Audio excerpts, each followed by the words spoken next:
Lakini pia je, baada ya changamoto hizo, wakati anapeleka Injili, nini alipaswa kukifanya?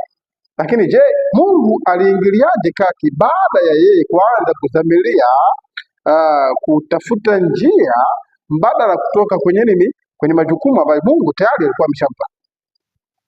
Kwa hiyo haya tutachunguza kidogo katika somo hili la kwanza. Somo letu la kwanza kutoka kitabu kile cha Wakorinto, anasema huduma ya Paulo huko Korinto. Huduma ya Paulo huko Korinto. Kule Korinto, Paulo alikuwa na huduma.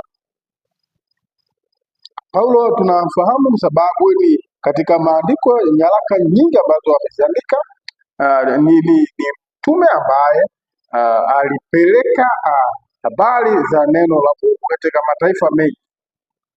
Lakini ndani ya robo hii tutachunguza taifa hili la Korinto, eneo hili la Korinto.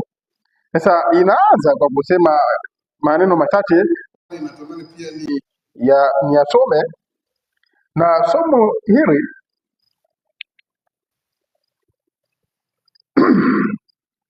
somo hili